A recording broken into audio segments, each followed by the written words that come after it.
Bismillahirrahmanirrahim. Assalamualaikum warahmatullahi wabarakatuh. Bertemu kembali dengan saya di Islamic Education Channel. Video ini merupakan video ketiga dari mazhab dan aliran pemikiran dalam Islam. Topiknya metodologi ijtihad mazhab fikih Syiah. Bersama saya Saiful Anwar.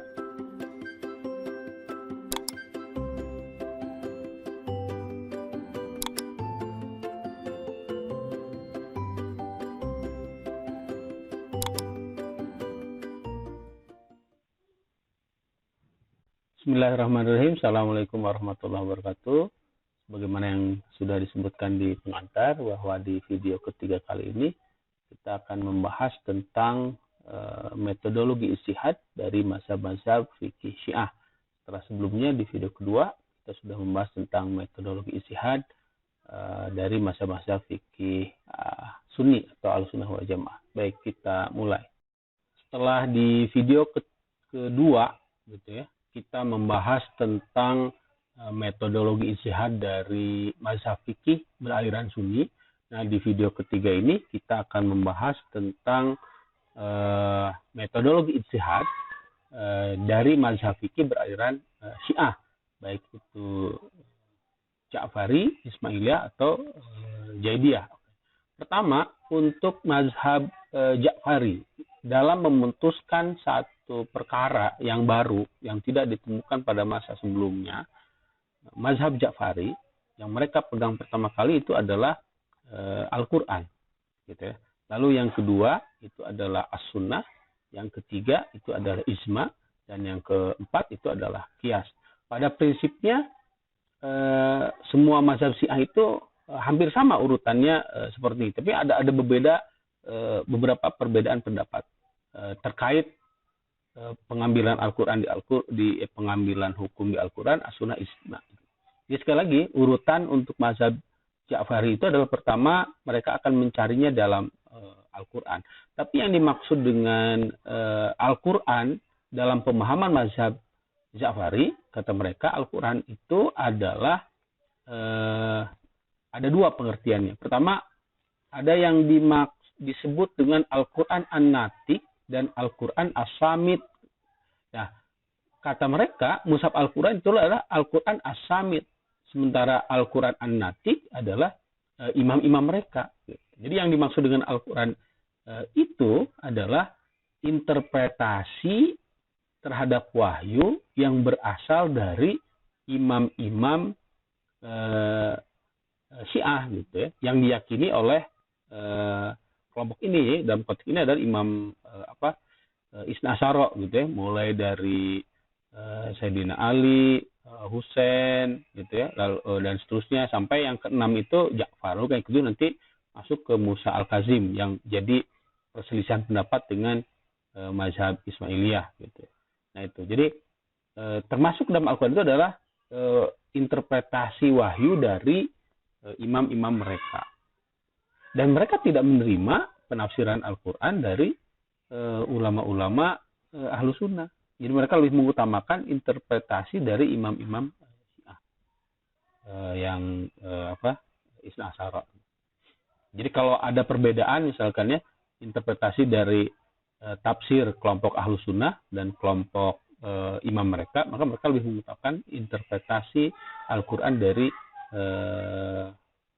imam Syiah. Nah, kalau di Al-Quran tidak ada, maka sumber kedua dari kelompok ini adalah As-Sunnah. Tapi berbeda dengan Sunnah dari mazhab fikih beraliran Sunni. Jadi mazhab Ja'fari berpendapat bahwa mazhab ini, gitu ya, berpendapat bahwa yang dimaksud dengan Sunnah ini adalah segala sesuatu yang turun dalam bentuk perkataan, perbuatan maupun ketetapan dari Nabi. Lagi-lagi yang keduanya itu adalah dan para imam. Gitu. Jadi tadi ya, Al-Quran termasuk di dalamnya adalah interpretasi dari para imam atau yang disebut dengan Al-Quran An-Natik, sementara mushaf itu Al-Quran As-Samit. Nah, sementara untuk As-Sunnah itu bukan hanya dari Rasulullah, yang dimaksud dengan Sunnah itu adalah perkataan, perbuatan atau ketetapan yang dilakukan oleh para imam, ya, para imam Syiah. Nah, termasuk yang ketiga ijma di sini, jadi dalam pendapat mazhab ini, yang dimaksud dengan ijma adalah kesepakatan yang ada pada masa Nabi dan pada masa imam-imam mereka. Jadi kalau pada masa sekarang itu tidak disebut ijma atau tidak menganggap ijma. Jadi ijma yang dimaksud mazhab ini sebagai sumber hukum yang ketiga adalah ijma yang ada pada masa Nabi dan para imam. Dan yang terakhir itu sumber keempat adalah akal. Walaupun demikian, gitu ya, mereka mazhab ini menganggap akal sebagai sumber hukum. Maksudnya begini, walaupun mereka menganggap akal sebagai sumber hukum Islam sumber hukum mazhab ini yang keempat, tapi mereka sama sekali tidak menggunakan qiyas dan istihsan.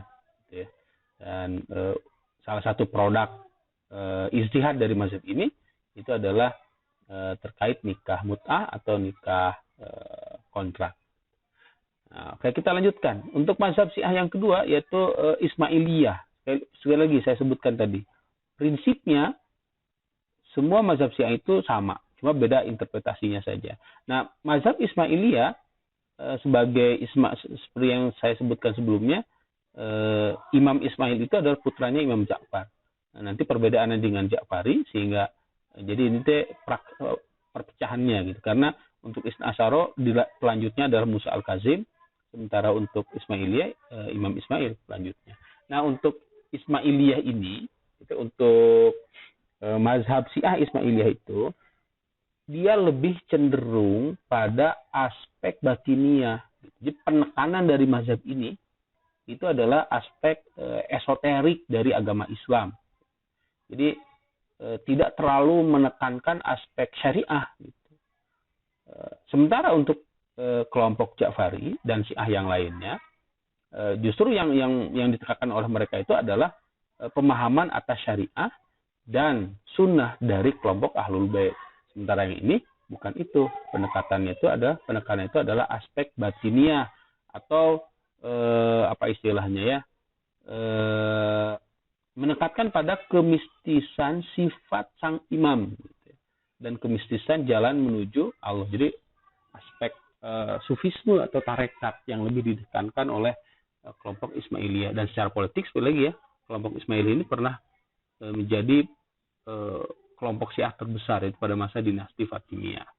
Yang salah satu peninggalan itu adalah Universitas Al-Azhar. Walaupun pada masa Salahuddin Al-Ayyubi itu alirannya sudah orientasi pendidikannya sudah dirubah dari Syiah ke Sunni pada masa Al-Azhar, pada masa Salahuddin Al-Ayyubi. Tapi Al-Azhar sebagai warisan budaya itu produk muncul pada masa dinasti Fatimiyah ketika menguasai Mesir. Nah, lalu yang ketiga itu adalah mazhab Syiah Jaidiyah yang dinisbatkan kepada Imam Zaid sebagai imam kelima. Gitu ya. Jadi putranya setelah ayahnya,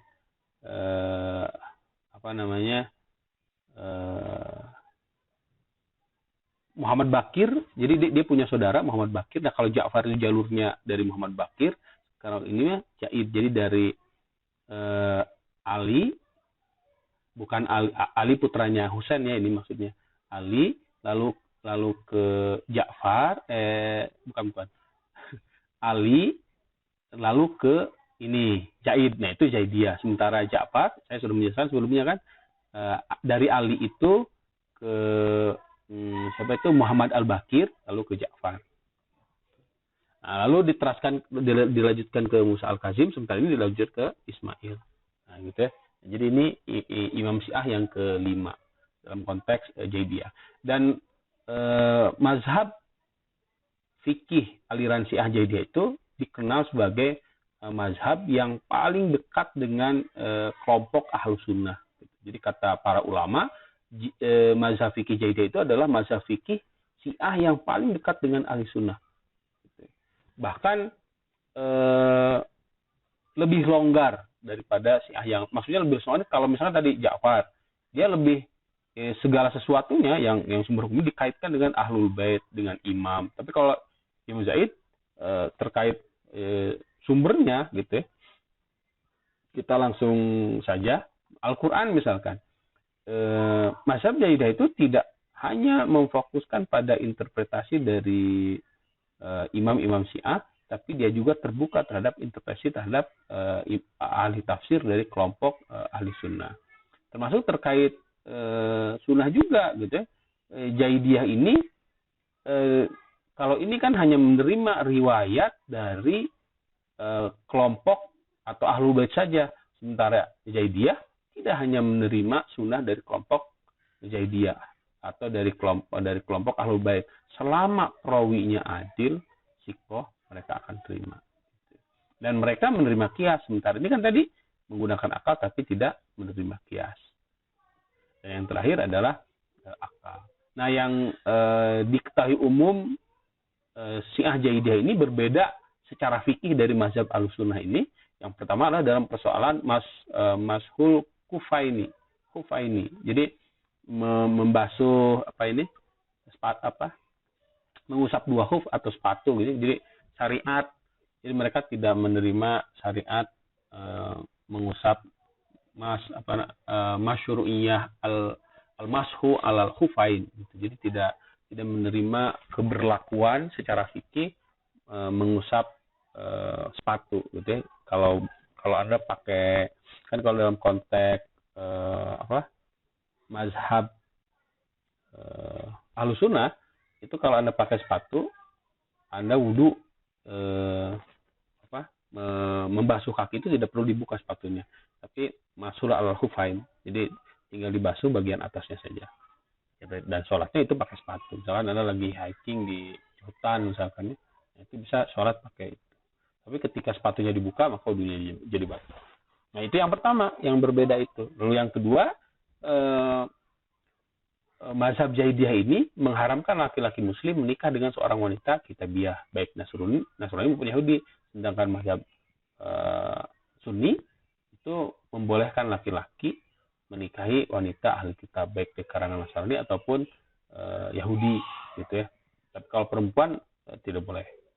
Dan yang ketiga perbedaannya itu, kalau fikih Zaidiyah itu mengharamkan sembelihan selain muslim. Jadi tidak boleh sembelihan ahli kitab misalkan. Sementara yang fikih Sunni itu membolehkan sembelihan ahli kitab. Nah, itu perbedaannya. Maka sekali lagi, mazhab fikih beraliran Syiah Zaidiyah itu lebih dekat di antara kelompok Syiah yang lain terhadap Ahlus Sunnah. Mereka lebih terbuka. Makanya wajar gitu. Dan banyak kesalahpahaman bahwa Zaidiyah itu Syiah Rafidhah, beda gitu. Jadi Zaidiyah itu yang dinisbatkan kepada Imam Zaid bin Ali sebagai Imam Syiah yang kelima, itu yang paling dekat dengan Ahlus Sunnah. Bahkan sekali lagi, Imam Zaid ini